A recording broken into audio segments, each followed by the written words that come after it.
It's been wonderful being here. This is my first time, and everyone... There was so much first-time love over the past few days with my favorites. I thought, I need some of that. I don't have anything, what can I do? And so here we go.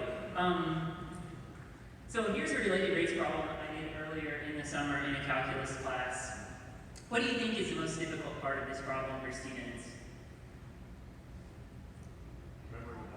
Yeah, it turns out the calculus is not that complicated. It's pretty easy, right? But you've got to have a relationship first. And so what I found over and over and over, that students knew how to do the calculus, but couldn't remember the volume of the cone.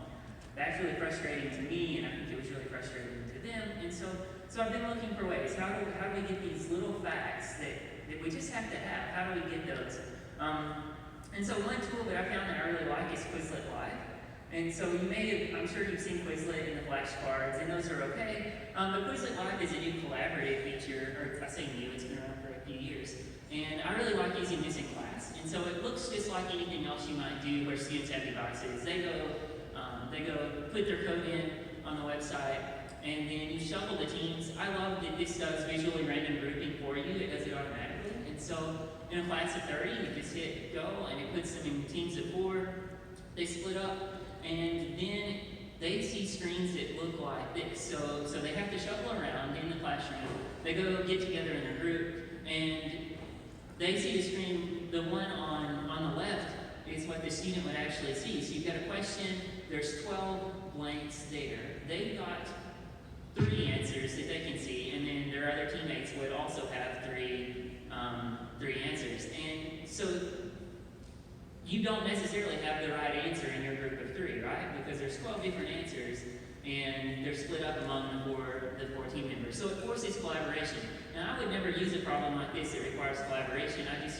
Requires computation. I just use it for memory facts. And so you get a lot of good conversations happening, and everyone's looking at everyone's screen, trying to decide, do I have it, you have it, what is it? And then on the projector, you can have the scoreboard. And the thing I really like about this is if you have 12 memory facts, each group has to get 12 consecutive to win. And so if a team has 11 and they miss one, they go back to 0. And so I really like that because it forces them to talk and think and be sure of their answers. And so you get some really great conversations. Are you sure? Are you sure? Why? How do you know? And it's fun to hear those questions. So when I used this for calculus earlier this summer, here were the group of cards that I had. And so for things like L'Hopital's rule, right? The hardest part of using L'Hopital's rule is, well, remembering what the indeterminate forms are. And so it made it really easy. The students would do these in groups. We did about 1 a day, and I scaffolded it. So even on the last day of calculus, I'm still doing trig packs and pulling those in every once in a while. And so some things that, here was one of the trig identity, some of the sets of cards that I use. And so I really like this just for facts. It's not that great for calculation, but just for things that you want the students to talk about and make sure they know it works well. So some things that I learned, don't be silly. Don't ruin a good thing by assigning a grade for it.